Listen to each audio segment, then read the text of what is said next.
with myself and David, and Linda is trying to join us. Hello, David. Hello, Stephen. Right, missed you yesterday. Missed you yesterday. Is this our makeup show, sort of? It's our makeup show, yeah.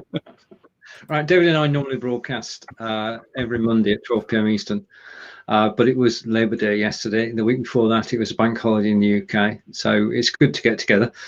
We did miss the dad jokes, though, has to be said. Right, we've got a series. We've got 21 days of dad jokes to look forward to. There's there is a serious point to our being here today. We know that millions of people have started live broadcasting the last 4 or 5 years. And in that time, they've gained a skill set. And that skill set enables them to produce not only their own show, but shows for other people as well. But there are no guidelines. There's no blueprint of what a producer should provide to a client. And we see all shades from full-out production to just turning up on the day. So what we're going to do in this session today, David and I, and hopefully joined by Linda, is we're going to take a look at what you should be looking for in a producer. And we have our mobile broadcaster about to join us. Good timing. And we say 3, 2, 1. Hello, Linda. Hello, mobile again, yay. Right, okay. Well, it works. We know that it works. Right, just saying the purpose of today, millions of people have actually got into live broadcasts the last 4 or 5 years. A lot of them now have the skill set to produce and have started producing shows for other people.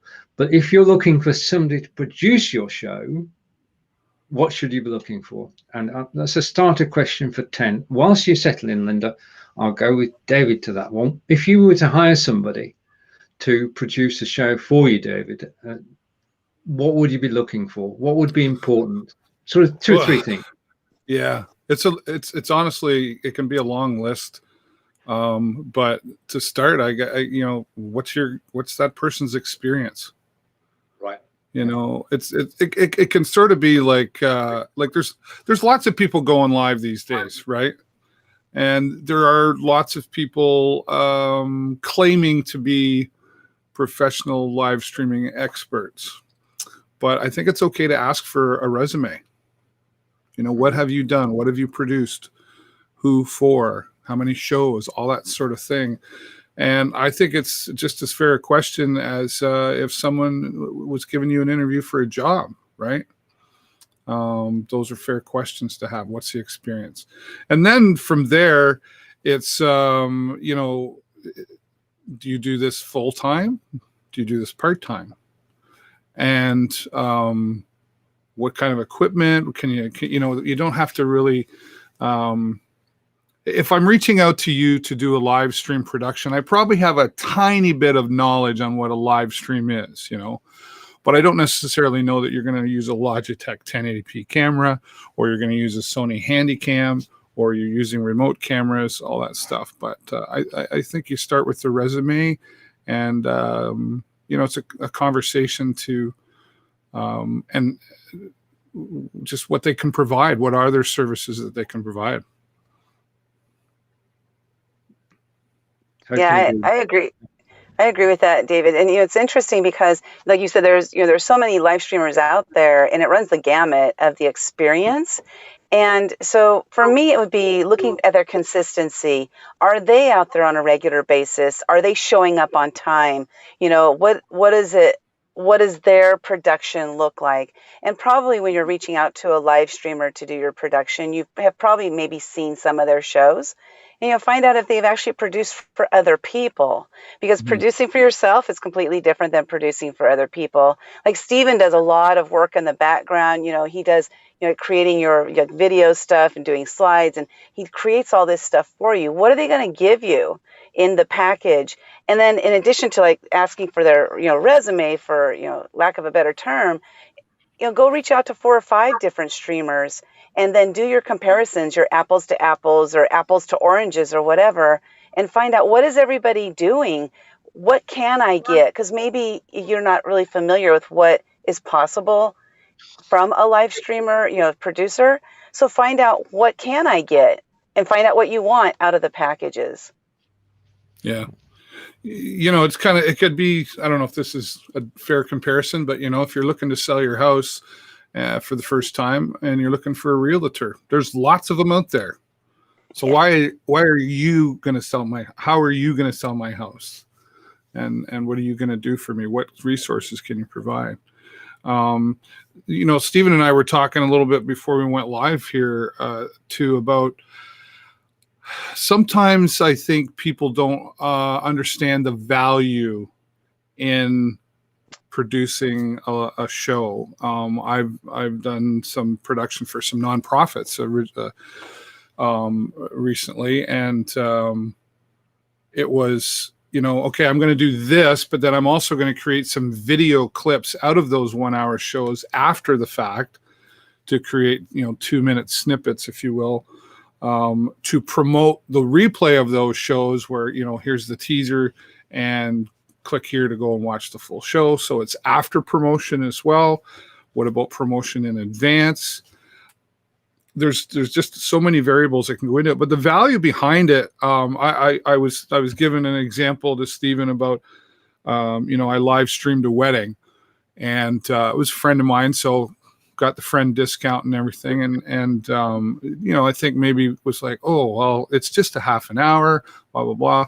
But after I did it, and I did a 3-camera production, and I had my mixing board with sound over here, sound over microphone, all this stuff. And after, she was like, wow, that was amazing. That was way more than I expected. And I think maybe she thought I was just going to put my little phone on a tripod and go live. If that's what you want, I'm not your guy. I can do that for you. I just put a little phone on there, but to me, that's not a production, right? That's anybody can do that. And I'll be happy, I'd be happy to probably even tell you how you can do that. People can go live on their phone. So why do you need an expert? Well, there's lots of reasons there, right? But so after she saw it, then she really saw the huge wow factor in it. And then she really, and I should have said to her then, I said, so you should have actually paid more then, right? More than free. Yeah. So. Yeah, that's such a good point there, because like you mentioned, there are so many people live streaming and claiming to be like those live stream experts, the producing experts and what have you. And just like a quick story around that is about the beginning of live streaming for Facebook, because before that was Twitch and all of these different Twitch and stuff, right? So I had a friend who was doing Twitch for about a year and stuff, but never did it on Facebook, but immediately claimed like, I'm a live stream expert, and was out there teaching people how to live stream. And I thought it was interesting to see that this was a person who didn't have any experience and had never done a Facebook Live and wasn't even interested in doing Facebook Live, but they were a live expert. So, just find out like, what's this person's experience, like David said, and like, what do you want out of it? Do you want that wow factor? Or are you just looking for somebody to do the control so you don't have to? Like, what do you want out of it? What end result do you want? Do you want it to make your business look bigger than it really is? That's possible. That's possible when you have the right producers helping you to put on your show. That's a good point. I mean, what image do you want to project? When you're actually going live, you're representing your company, your brand, your cause, and you want to present that in the best light. Now, to me, that means that before you actually go live, there's got to be some discussion with the producer about exactly how this is going to work. Yeah. So you actually have an agenda for the show, which is agreed before the show, which the producer is going to step you through whilst you're live. And I think it's basically you've got to have a personal relationship with the person, haven't you? Because as was said yesterday, what you're actually trying to build is not just this one-off show, is to actually build a relationship so you can do several shows. Yeah. Well, communication through it all, right? Is the agenda for sure. But even communication, once you've decided all of that, okay, so like some of the shows I produce, I'm actually the host. I'm that third party, like an infomercial host, if you will, asking the questions that are probably laid out in advance. And then there's other times where you won't see me at all. and you may have watched some of the things out there and you went, oh, that was a good show, and had no idea it was me producing it. So there's that side of the coin too, is do you want me to be your host? And if I host this, do you want me to use this background, or do you want a different background? Probably a different background. You don't want my branding in it, right?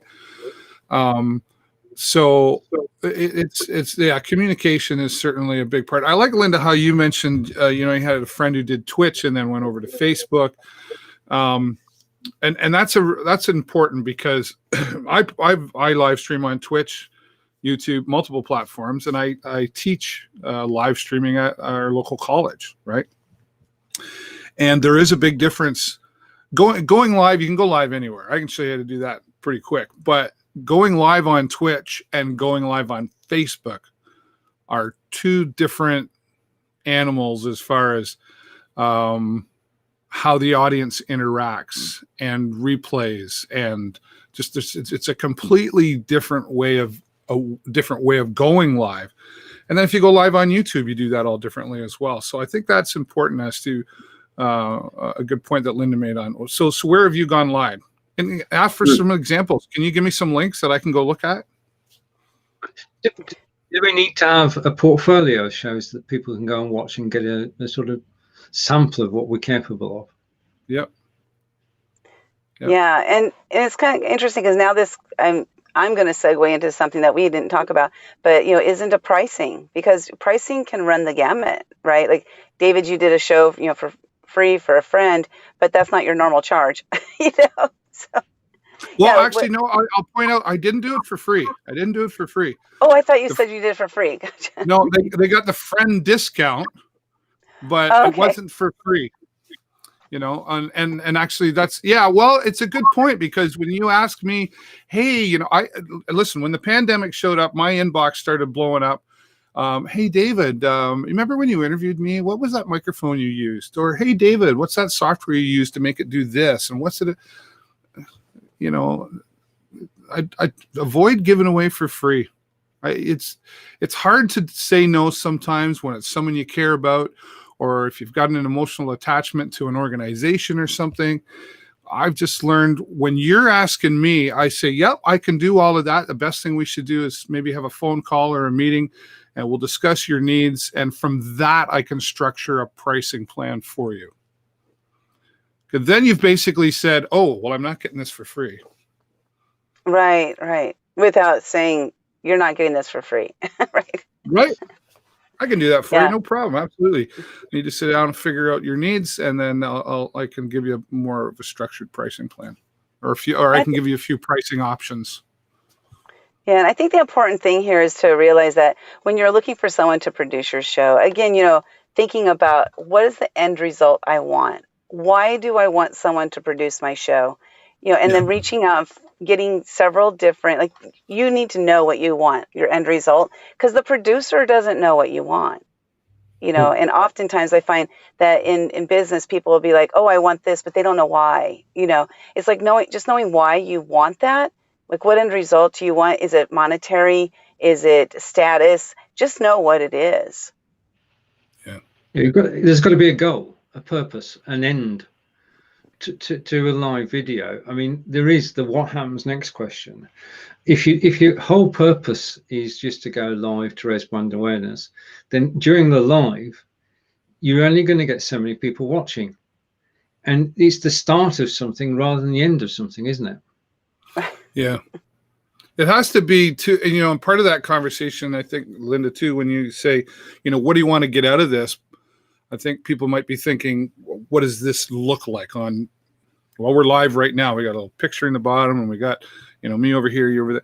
But what are you looking to get out of it as a result? Meaning, what are you looking to get out of this? Are you looking to sell a product? Are you looking to just create more awareness for your company? Like Linda said, good point. Are you trying to make your business look bigger than it really is right now so that you can come across like those expectations? Because I think a lot of people would like to just go live and have a whole bunch of people show up and watch. And wouldn't that be wonderful if that's how it works? Yeah. And is this going to be a one-off? Or are you looking to do 10 episodes? Are you looking to do one a week, one a month. Because if you're looking for that long-term project, then there's ongoing work, right? It would be an ongoing contract, so to speak, that you're going to be producing. And then you got to work on building a community and a presence, and if building on Facebook is different than building on Twitch. So there's demographics and this whole, I teach it at a college, right? There's a whole lot that goes on, and that could probably, and I only try to do it in 15 weeks. So it's those kind of things. So do we wind back from actually asking for a producer to deciding where we are in social media?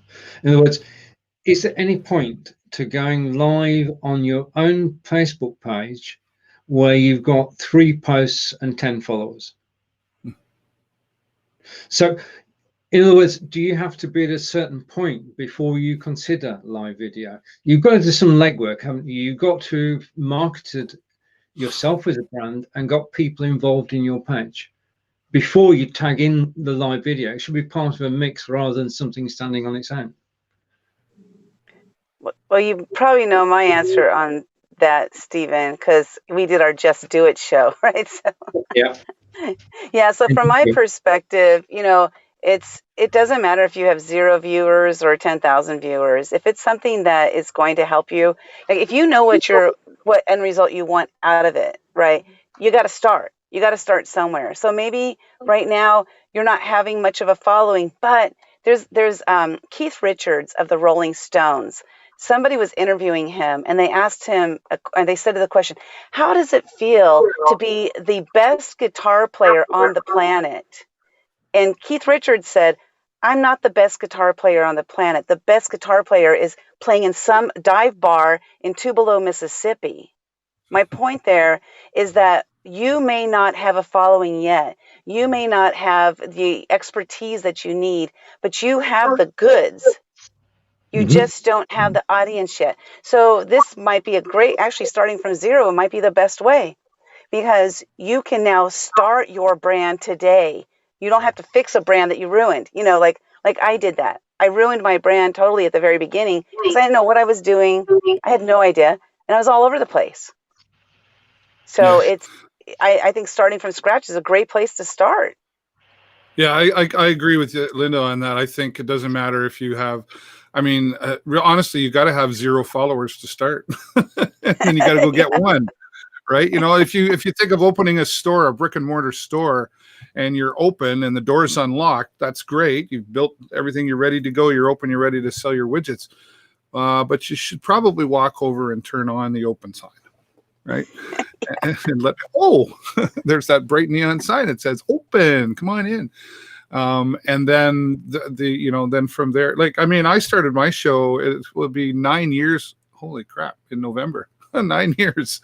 And I started with, I had a little bit of a following in the sense that people knew me locally, but they didn't know me as that guy, right? So it's taken all that time to, be recognized for what you do. And you got to build it. You got to build a brand. You got to build a community. And, does the producer get involved in building your brand? Sometimes I do. Sometimes I do. Sometimes I've produced shows where it's, Dave, we do have somebody that can do this on our end, but we just don't have the time, or we know what we want. We just don't know how to do it. So here's what we want. Go design it. And then honestly, I say, okay, so are you wanting this promoted on your Facebook page, or are you wanting it promoted on your Facebook page? And you'd like me to promote it on my Facebook page too, because I do have a brand and I do have some following. And the difference in that is that, that page of theirs already has a following. So they've already got those people. Are you looking for new people, or are you just looking to promote to your existing people? And then if you want to come onto my brand and I'm endorsing it, so to speak, that might be a newer audience for you. That has some value in it as well, right? I think as a producer, sometimes we need to sit down and write down, what is my value, right? It's not just getting paid for your time. Time is the time is the negotiable side of all of this, in my opinion. You know, you can negotiate my hourly time, but the value that I'm bringing to you and how much of that you want from me, I can give you a little bit of value, but I can give you a whole bunch of value. What do you got in your wallet? It sounds greedy, but at the end of the day, like we all want to get paid. And I think there's a lot of people that are live streaming and doing shows that are just doing it because they just love to do it. And they either don't care that they're going to get paid, or everybody would love to just sit down here and do a talk show and be Jay Leno or whatever and get paid for a talk show. And some people do. None of us are getting paid here today for our time. But it's important to us because we're passionate about the live streaming world. And let's be honest, it's given us a little bit of exposure at the same time, right? Yeah. That's true. And this time around, we've got the 5 live shows this week, of which this is the second. When we're all on screen again tomorrow, first time ever, we'll all be together. But it's going to be crowded. It's going to be crowded. It's going to be on Restream. The situation is, this is the start of something. Yeah. Because behind the scenes, whilst we're doing this, Joe Shepherd is organizing the blueprint, and he's going to be taking material from all 5 shows to put into the blueprint, so we have something at the end of this for producers and for potential clients. So checklists for both. So it is. I'm not going to say it's. Well, I'm going to say it's cowboy territory at the moment. Anybody can say they produce your show. We're going to give you a checklist which will enable you to ask all the right questions. And we're talking about this today, and you've discovered already there's not just one answer. There are at least 3 answers today, but we're actually coming together around the central core that the producer can actually make or break your show, and you should be getting to know them before you go live, and you should be able to tell them your story so that they can help you tell your story when you go live. And I always want to say, just take a breather for a moment and say hello to Corinda, Lottie, Gospel, Dale, Joe, Roland, and in fact everybody who's watching us live, thank you. And a note from Joe is saying he's writing the notes currently. Well, good. Right on, Joe. Okay. Speedwriter. I think there's just another note too, is it's okay to, as a producer, it's okay to say no. And what I mean by that, years ago, I was a disc jockey for weddings. Okay. And I'll never forget one time I had a couple come to me and then, oh, we love the way you do your stuff, and we'd love you to DJ our wedding. And I'm like, yeah, okay, well, sure. Well, let's just sit down and talk about that. And they're like, well, how much do you charge? I said, let's sit down and talk about what you want.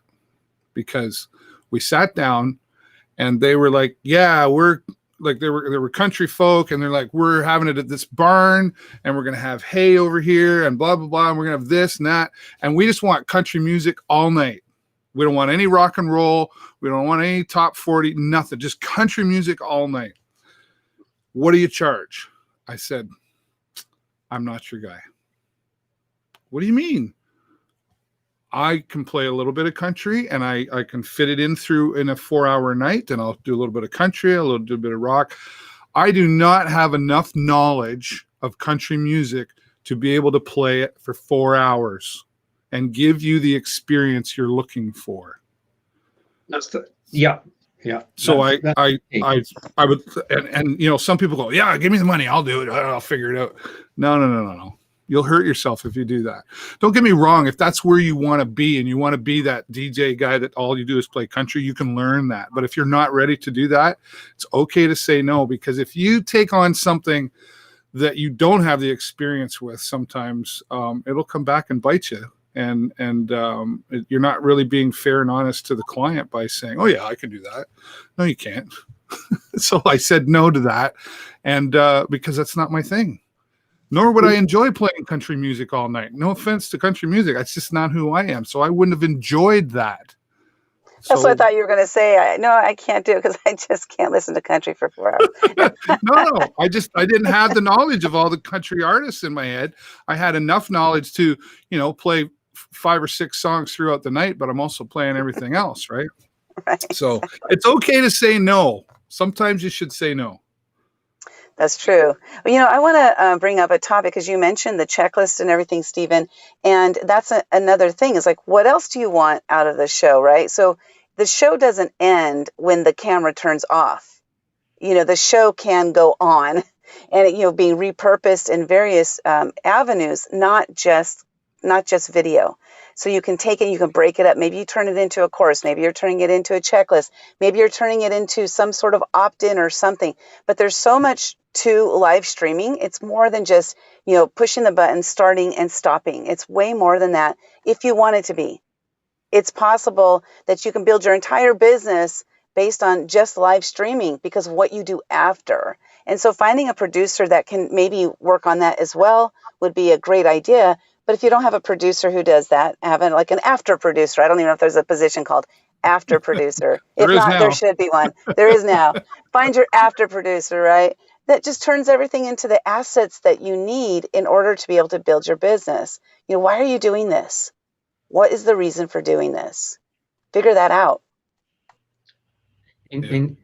Totally. I mean, the after producer, I quite like that because there is an opportunity here for people to actually produce shows, given the knowledge that they've gained over the years and given the guidelines that we're actually putting together today, and to actually make a good go of it. But I don't think any of us would profess to be experts at pre-show, show, and after show. So the post-show could well be handled by somebody whose expertise lies in social media.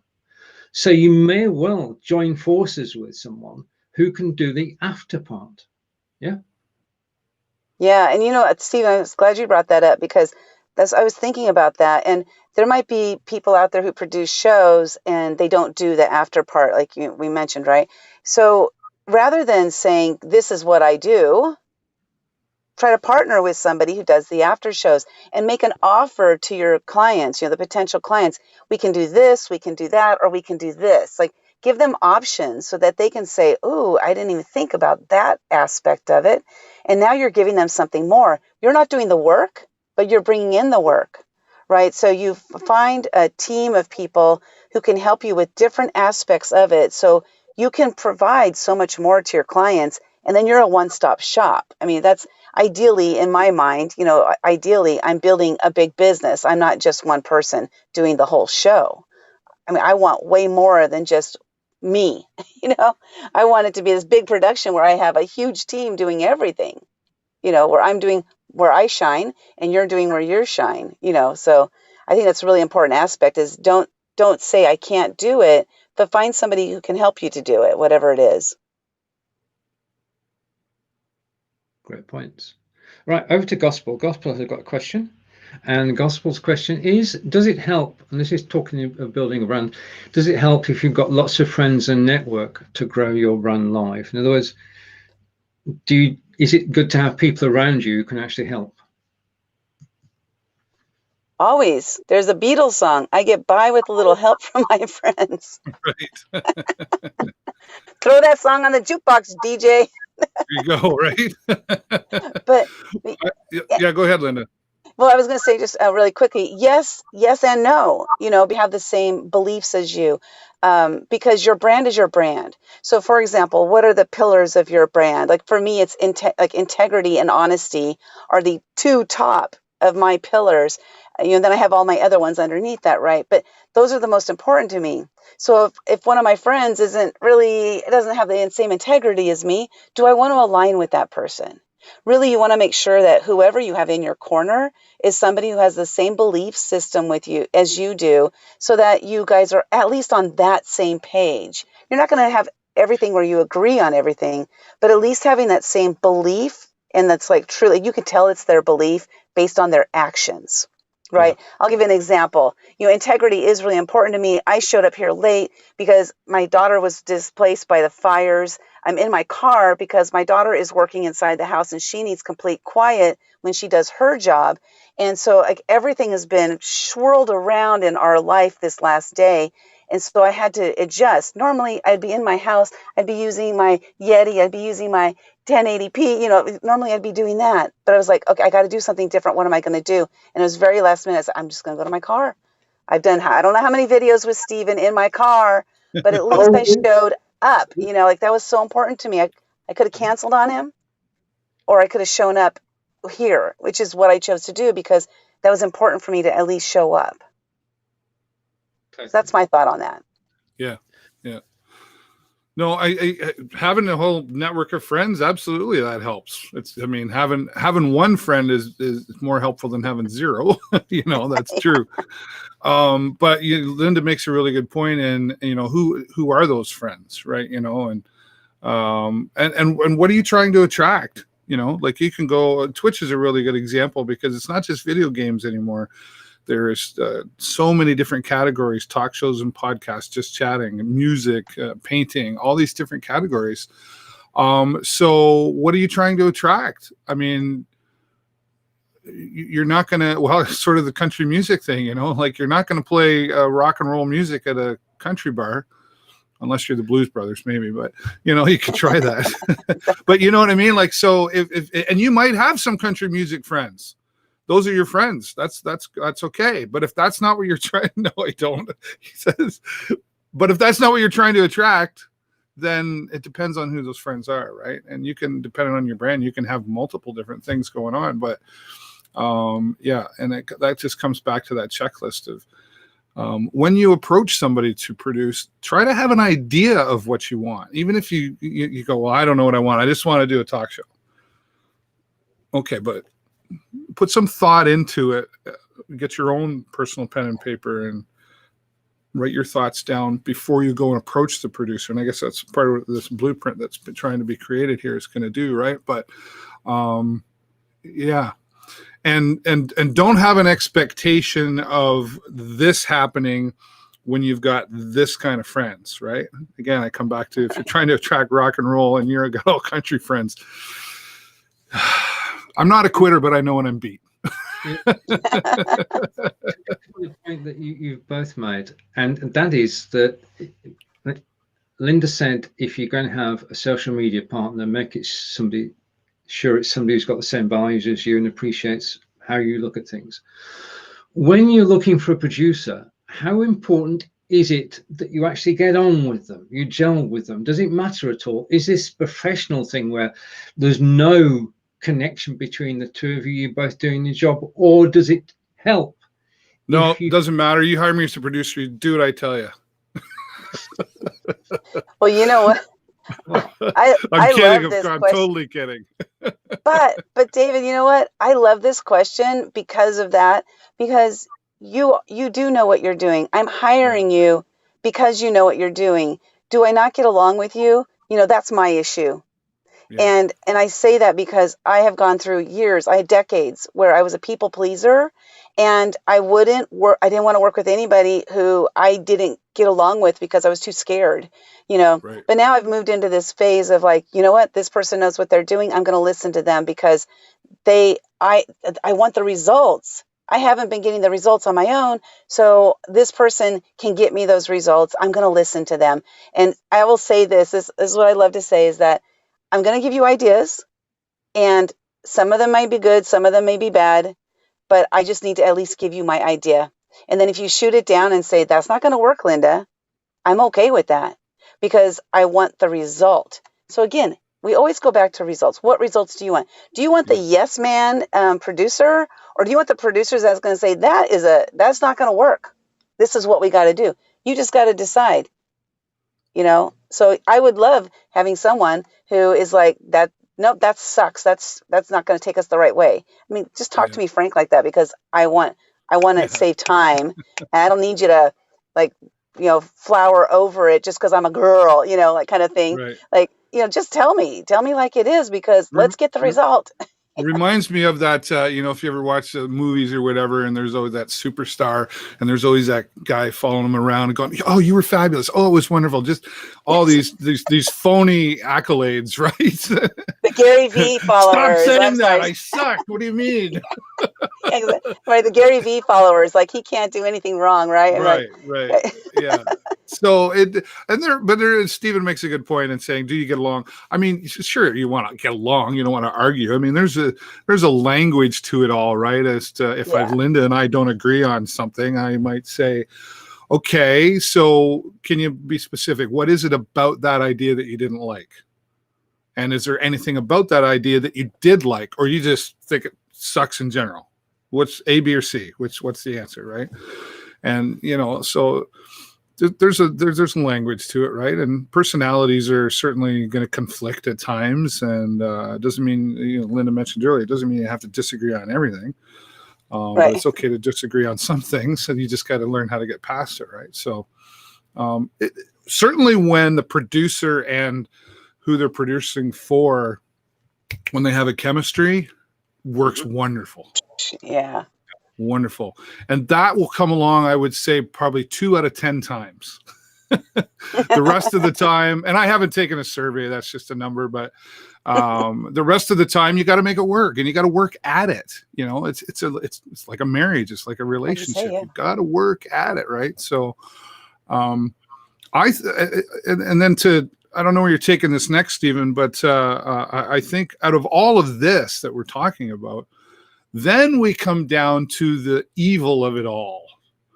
How much? Right? Okay. And I use that word meaning like nobody really ever likes to talk about money. We don't like to talk about money, really. And you have to learn how to talk about money. It's a real skill to be able to do that in the right way. And I still have a hard time with it sometimes. My wife has said to me, and I should listen to her more often, that she says, I feel like when you do some of this stuff for free, which I have over the years, nonprofits, charities, friends, all that stuff, I feel like when you do some of this stuff for free, people don't take you seriously enough. They look at you like this is just some hobby that you do and you have another real job. And when I started taking that advice, things changed, including the friend who's having the wedding, Yes. And I went through that with DJing too. It was like, oh, well, we could get Uncle Joe to do it. Yeah, you know what? You should do that. Go get Uncle Joe then. Because this is what I do for a living. This is a part of my multiple streams of income, but the live streaming and broadcasting is what I do. So you have to learn to be able to say, this is what I charge. And then give your price and then sit back. And don't be afraid to, and I keep going back to the DJing because I had great success with it for many, many years. But it was in the very beginning, I was charging a lot less because I was like, $250. Wow, that's a lot of money. I'll just take that. And then when you try to go back and really charge for your true value, it's hard to raise the price or raise the bar, right? So we have to be afraid to not talk about money. That's why I called it evil, because it gets in there and it's hard to discuss. Anyway, my thoughts. Linda, what do you think? Well, yeah, I agree with you regarding the topic of money, but we can grow out of that like you have, right? Like now you're charging your worth. And here's the thing about charging our worth. Here's a challenge that I have with that. Like we talk about it, I hear coaches talk about it all the time. You're not charging your worth. I don't equate my worth to money. So if I want to charge $1 for something, or I want to charge $10,000 for something, that doesn't mean I'm only worth $1 or I'm only worth $10,000. It just means that that's what I want to charge for that. That's all it is. It's like nothing more. It's just money is a currency. Like it's like a current, right? It's like in the sea. Currency is what I kind of like learned, and it needs to flow in and out and flow in and out. And I got to the point where I'm finally able to say the dollar amounts, and it's not like asking for the money. I'm not asking for the money. I'm not asking for the sale or anything. I'm just telling you how much it costs. If you want to buy it, you do. If you don't, you don't. And what I discovered is during my desperate times were the times that it really mattered if they said yes or no. It was during my desperate times that I said, oh, I can discount it. During my desperate times. See, and that's the difference. So when I find myself like emotionally like moving into a desperate time, I remind myself, you're not desperate.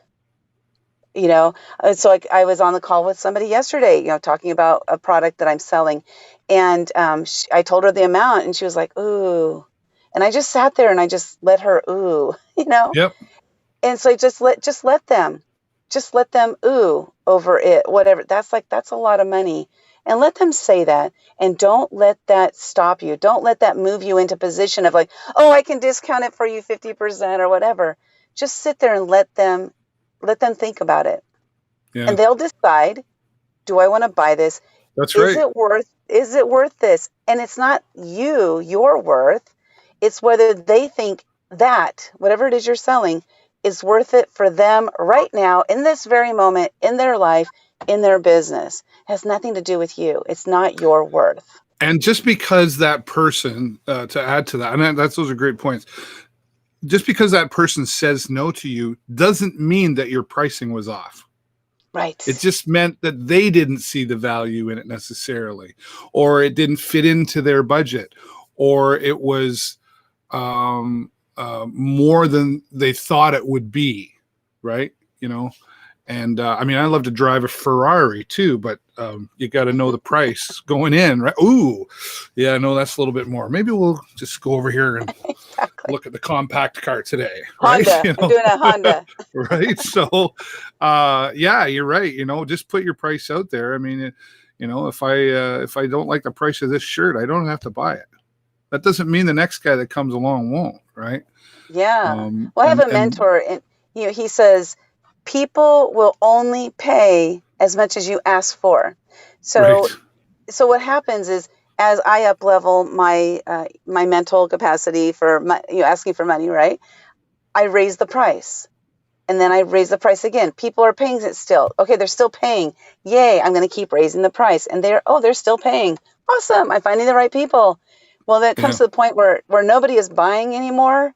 I just drop the price, back down to the last one where everybody was buying it. Right. Yeah. And so, but people will only pay as much as we ask for. So, we can, like, let's say, for example, you're like, you know what, I'm just out of the gate. I'm going to start charging $1,000 an hour, and if nobody pays 1,000, you can always lower that price. Like David said, it's hard to raise our price, but it's easy to say, you know what, I'm going to go ahead and give you a friend discount.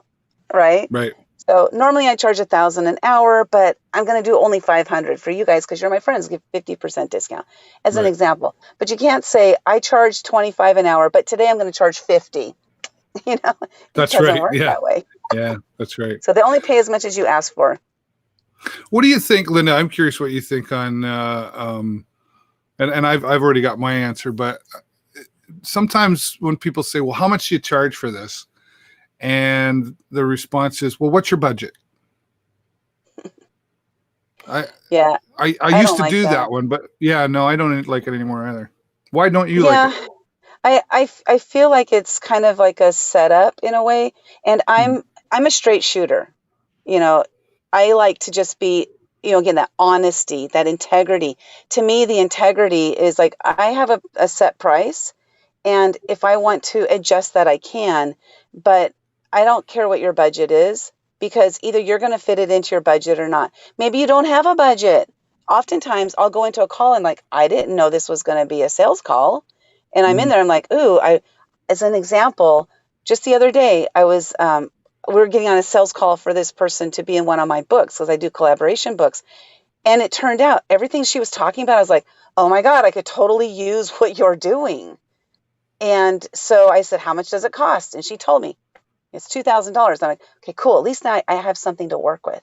Okay, now I just need to figure out how can I come up with that $2,000. It's not in my budget because what you do wasn't even on my radar. Now suddenly it's on my radar. I'm like, okay, let's make this happen. So we made it happen. So when you have a price, and she asked me my budget, I would have said, I don't have a budget for this. Well, Yeah, I haven't thought about it yet. exactly. So now what you're doing is you're setting you're by asking how much is your budget, you're setting them into an awkward position. And why would you want to do that at the start of a relationship? Yeah. Just set the price and have integrity and say, Yeah. this is the price. And you can have, that's a great answer. I agree. That it used to be common in my neighborhood anyway. It was always, what's your budget? What's your budget? No, tell me what your price is. Like, just here's what I want. And if it's just in the conversation, like I find a lot of times passing by people, they go, hey, I love your live streaming. What do you charge for that?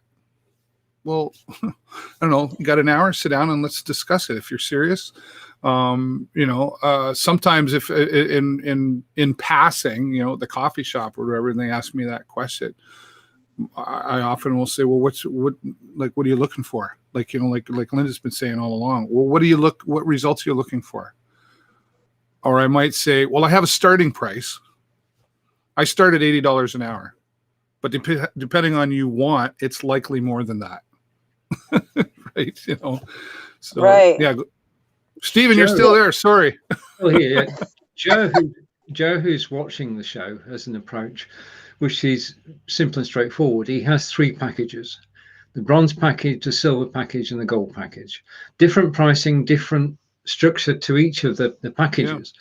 And you've got a choice then. You're not being told there's one price. You're actually choosing the price. You're actually choosing what's included, what's important to you. So rather than having to go for the bare bones or the top of the range, most people would sail down the middle. So as you're actually selling the service, the price they're going to decide. They're going to decide how much they can afford to pay. The other thing is taken from the show producer's point of view, and David and I have talked about this, and Linda and I as well. When you say, I'll produce a 1-hour live show for you, it's not the hour that you're charging. Exactly. It's not. It simply isn't. That is a small part of it. What you've got is your expertise going back years. That's what you're selling. You're selling your expertise. And whether you're an accountant, a barrister, a lawyer, whatever, you've trained. And we've all trained to be producers. But we've been in the school of hard knocks, where we've learned the hard way. We know what works. We know what doesn't work. We know how to produce shows at their best. Yeah. And it's that expertise that we should price in, so that when we actually set a price, it will be an overall price, one price as Joe does, or 3 prices, A, B, and C, gold, silver, and bronze. But it includes our expertise. Yeah. And that's what producers are selling. They're not selling time. If you get to a situation where you're trying to charge out 40 hours a week, then you must well be employed. If you're in a situation where you are the producer of a show, that should have a professional standing. And as a professional standing, you should be able to charge professional rates, though not lawyers' rates, unfortunately. Rant over. They're not? Well, we could. I've been charging way too much? No. Charge your worth. That's right. Yeah. Well, that's a good point, Stephen. Yeah, that's because it's the money issue. Like, there's so many people have money blocks, money mindset blocks, and a lot of this stems from our childhood. Money doesn't grow on trees. How many times did you hear that? Find a penny, pick it up all day long. It's like a penny is going to give me good luck. So, right. But it's these money issues. It's like when it comes to that dollar amount. Here's what I did to move out of that money block issue that I had for so many decades. Is I just would blurt out a number. It was too much for me to say, really, because I wasn't really ready for that. But I would just like, $10,000. How much is it going to cost? $10,000. And I would just practice it over and over and over again with such confidence, like 10,000, until I actually believed it. So it's like just training yourself to say these numbers and going into the conversation without expectation. If you need the money and you're like desperately needing the money, you're going to go into that conversation with lack of confidence. Totally. So even if you desperately do need the money, have confidence in yourself and in the value of what you offer. Don't just discount your pricing because you're scared. That's not a good Right. reason to discount your pricing. Discount your pricing because you're like, I really want to work with this person, and I want to do what I can to make it work. Completely different energy. Yeah. Yeah. It's not a garage sale. Right? Right. It's the, Well, it's what the do you want lowest for that? It's bidder. like, well, $20. Well, will you take 5? No, you asked me what I want, and I want $20. Okay, well, I'll come back at the end of the day when it's still lying there, and yeah, okay, Yeah, and this yeah, is the flash sale, right? We're having a flash sale today. Okay, we've temporarily lost David, so I'll adjust the screen, and it's just Yeah, something that we've not covered yet, and it is important. And I'm just going to do a preamble first. Is that not everybody can produce a show, but a lot of Right. people actually do want to be live on camera, and that's where the producer comes in. The producer does everything behind the scenes, so that all you have to do, I love this phrase, you just have to be the talent. You Yeah. turn up at the appointed time, you practiced, you know what you're going to say, you've got an agenda to work to, and you just got to be on camera, and you just got to look at the camera and tell your story. And if you've got other people with you, they take the same approach and they tell their stories too. But I suppose come back to the beginning, and why on earth should you go live? We've talked about having a producer to go live, but how should you go live? And just to give a background to this, I'm going to quote some stats. So if it looks like I'm actually reading off something that's written down, I am. And no apologies, because I couldn't have memorized this. It's got numbers in. 96% of people say they've watched an explainer video to learn more about a product or service. 79% say a brand's videos convince them to buy. That's why it's important. Live streaming market, and this we can charge whatever we like now. The live streaming market will be worth 70 billion by 2021. So there is money out there, and videos on social media generate 1,200 more shares than any other type of content. Companies that use video enjoy 41% more traffic from searchers. Key takeaway from all this is that small and artisan businesses will benefit from using online live engagement. So that's the backdrop to all this. There's a whole world out there waiting for you to come on camera and tell your stories and sell your brand, promote your cause. And the producer is the person who can help you do it, because live video is great, isn't it, Linda? I love it. I love it. It's helped me to gain a lot of confidence, and just there's something about it, the interaction with people, even though I'm not in the same room as them. With COVID, it's changed drastically for the whole world. And what I love about what COVID has done, I mean, if there's any good out of the silver, I'm always looking for the silver lining, by the way. So, the silver lining to it is that it's helped other people to understand what we as live streamers, like what we've been going through already, because so many people have jumped on the bandwagon, so to speak. But what's really awesome about this is, like, you might be sitting there thinking, well, why would I go live? What do I have to share? There's already 10,000 people doing the same thing that I do. Well, here's why. Because your personality is different than all 10,000 of those people. You can sell the same exact product as I sell, and you can sell it to completely different people, because people are going to resonate with you who don't resonate with me, and vice versa. And this is why it's not, even though it could be like oversaturated, so to speak, it's not oversaturated, because your audience is out there waiting for you to go live. They're waiting to hear from you. They're waiting to see what you're selling. They're waiting for you. And I just recently started doing more like affiliate marketing using my live streaming skills. And it's awesome. It's an avenue to create another stream of income So there's so many things you can do with live video, and having the producer to help you run it will actually help you to up level your live streaming, and it's immediate. It's an immediate sense of, I love to see Brigitte Limbanda. She's one of our streamers here, on the Be Live in 5, and she has an amazing, what do you like, a queue up video that gets her show started, right? And I just love watching it because it's like she's on CNN or something.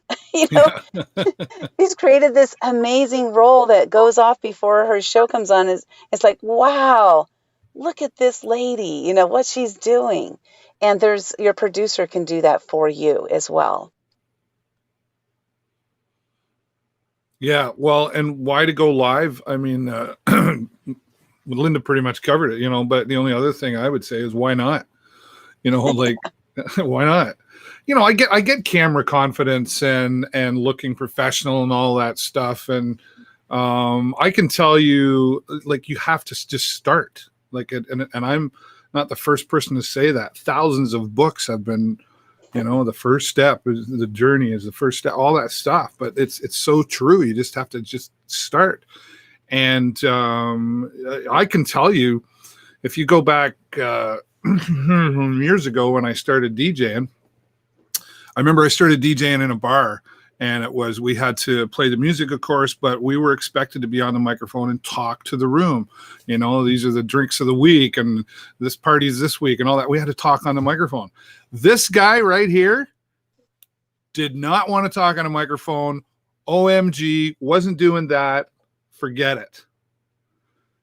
And about a week in, well, the rest is history. Now you can't shut me up, right? That's a true story, though. Honest to goodness, I was like fearful, anxiety, sweaty palms, all that. Had to go to the bathroom while the song was playing to breathe. You're going to be okay. I'm not making this up at all.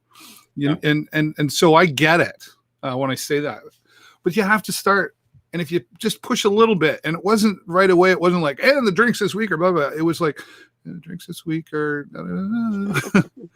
but it came out, and then each time it came out, it got a little better and a little better, and that, and it just becomes a habit now, right? And you've got a story. Everybody's got a story, and there's someone out there. Even if you think you have the corniest, silliest story, it probably needs to be told to somebody. Somebody needs to hear it. And the impact that you can have on telling and sharing your stories, live streaming. If all you do is just tell a story about what happened to you or what or whatever that is, it doesn't have to have a wow factor to it. It will have a wow factor to someone. Someone needs you. Honest to goodness, someone needs you, and you can have that impact. Just tell your story. Just click the go live button and get started. When you get started, honestly, you probably don't need a producer right away until you do it a few times and figure it out. And then when you decide, okay, I really want to level up my game and I really want to know more, or maybe you want that producer to teach you, that's possible too, right? But just start. It's so important to just start. I'm going to share the value. I totally 100% agree with you, just starting, right? I'm going to share with you the value of doing videos. I did a video about 2 years ago. Now, I had fibromyalgia for 7 years, and then I tried a juice fast to get rid of it, to see if it would work, and it worked. So I did a video about this about 2 years ago.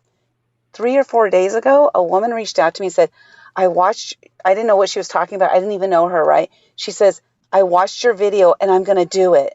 And I'm like, what the heck is this lady talking about? I don't know what she's talking about. And come to find out that she has fibromyalgia and she's going to try the juice fast thing. And the point there is that this is a video I did 2 years ago. It's gone out of my mind. I was just talking, I was telling a story about what I did for my fibromyalgia. And this lady 2 years later watched the video. She's doing the juice fast. It's already helping her. And it's amazing what your stories, it was just me telling a story and it resonated with someone and she's trying it. So how cool is that? The impact I made just by doing a video telling my story. And you didn't even know that you were making an impact. No, I didn't. I was just telling. You just did it. Story. Yeah. Yeah. Yeah. No, that's a great story. Yeah. And that story is going to impact somebody watching here today, or maybe 2 years from now. Don't watch my video. I don't know where it is, but it's out there somewhere. This is the thing about video. It's the easiest way ever invented to actually create content which lives on. If you get your videos on YouTube and you index them correctly, people will find them years down the line. Yeah. Right. Okay. So we've been through what a producer can do for you. Joe's been in the background taking notes for the blueprint. Linda is watching Joe taking the notes because Linda's doing the book, which we're all going to contribute to. Linda is editing the book. So we look forward to that. This is an ongoing project. The 5 days live is the start of it. And we just enjoy each other's company. We do broadcast together on a frequent basis, and it's just a blast. It's the best thing you can do, is to find somebody who you share their values and go live. And as Linda and I would say together in unison, just do it. Do it. Almost. We didn't practice that, by the way. No, we didn't. Okay, and because this is a team effort, we've also got Mr. David Burrows over in Sarnia, Ontario. Once we have the book, David has kindly offered to do the narration of the book. So we have a video as well. So there you are.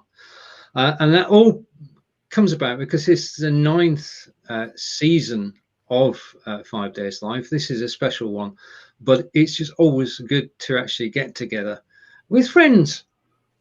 Yep. Right. Final thoughts for the day. Ladies first. Final thoughts for the day. It is about just doing it. There's things that in life, my mom got to the last 2 weeks of her life and she said to me, Linda, I've lived my life with so many regrets. Make sure that you live your life with no regrets.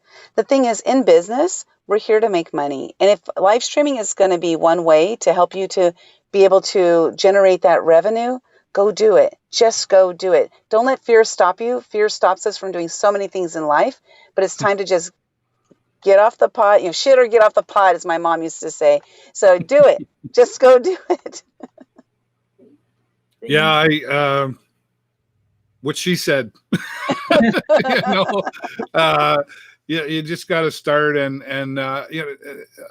one of the things I enjoy, for those of you watching, you might be looking at us as experts, and we are experts in our fields, but I enjoy doing these things because I learned so much from Linda here today, because to get different perspectives, right? And I guess my point in all of that is, don't just talk to one producer. If you've decided you want a producer, talk to multiple ones. I think Linda mentioned that earlier too. It's just talk to multiple producers, figure out which one is a good fit for you or think is a good fit for you, and take it from there. And I like, Stephen, I don't know if just before we go, I see Gospel has a comment there, the last comment. Thanks. Because I showed you something and it took me 10 minutes to reveal it to you does not mean you were paying for 10 minutes work. Mm-hmm. You are paying me for knowing what exactly to say to you that will get you your result quickly and achieve your goals. It's like that. I've been out and I use multiple softwares depending on what I'm live streaming.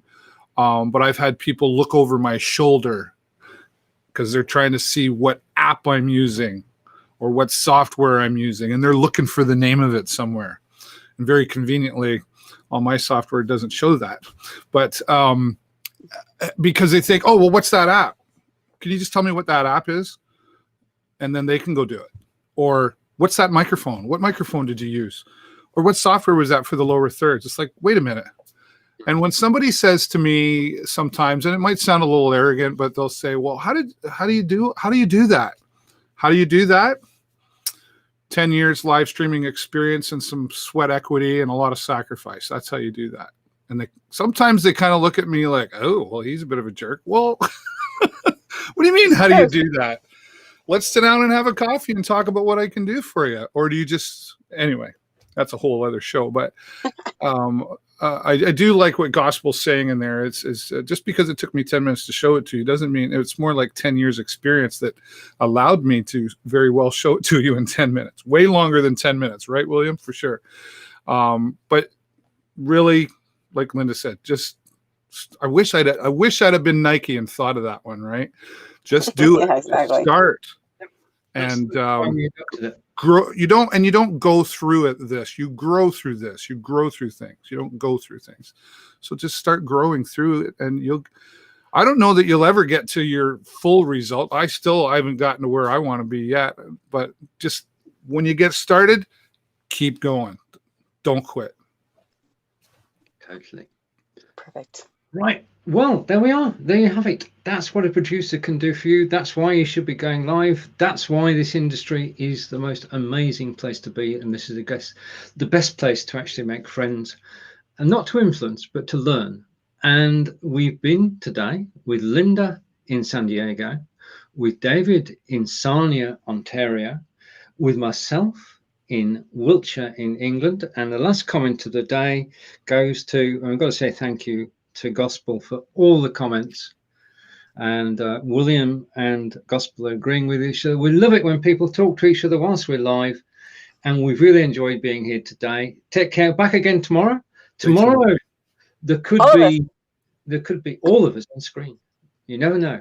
Take care, everybody, and thanks for watching, and goodbye. Bye-bye. Bye-bye.